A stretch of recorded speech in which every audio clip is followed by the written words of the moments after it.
my slides, I'm going to be showing you some pictures to help you understand what I'm talking about. But over here, I have a little diagram just kind of the basic breakdown of the whole process, because it is kind of a complicated process. How many of you like chocolate? Okay. How many of you know how chocolate is made? Okay, one of you. So hopefully the rest of you will be able to learn something from today.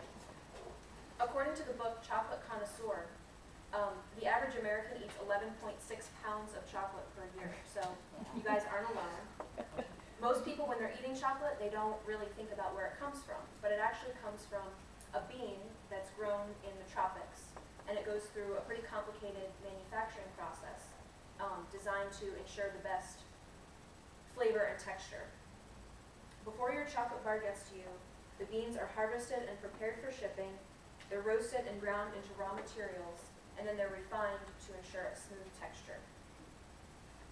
So in the beginning stages, the tree... Is it on? Left-hand side. Make sure it's on. Sorry.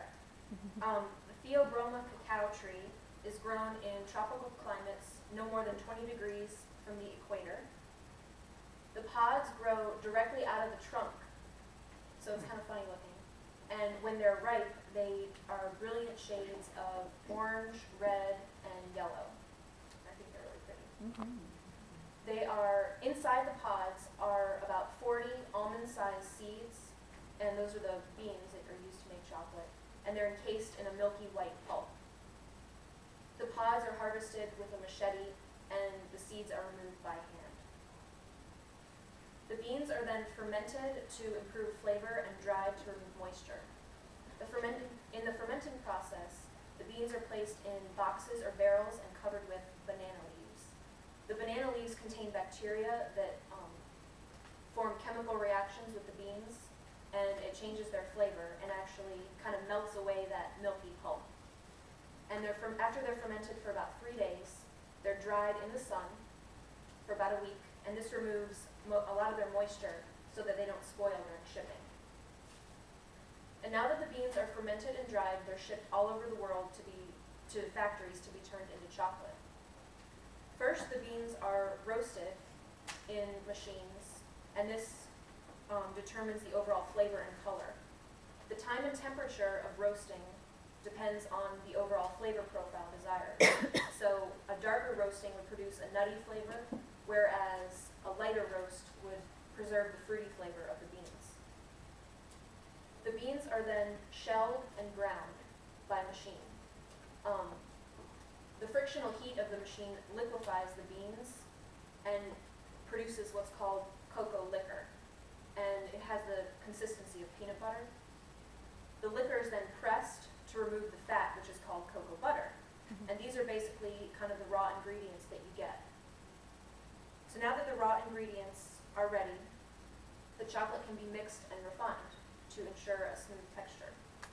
The cocoa butter is added back to the cocoa liquor, and it's mixed with other ingredients such as sugar, vanilla, lecithin, which is an emulsifier, and sometimes milk for milk chocolate. It then undergoes a process called conking. Now the conking machine kneads and churns the chocolate for up to 3 days. It removes moisture and acidity, as well as it just rounds out the overall flavor. Also, it is the friction that's produced between the sugar and the cocoa particles causes it to smoothen even further. Now the last process in making chocolate is called tempering.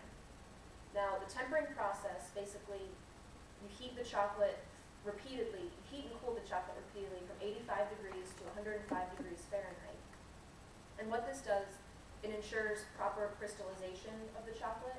It prevents large crystals from being formed, and it ensures a pleasant mouthfeel, a shiny appearance, and that snap. And those are actually things that you want to look for when you're eating chocolate, because it indicates a proper temper. Most manufacturers and chocolatiers use machines to temper their chocolate, but kind of an old-fashioned way to do it is with a marble slab.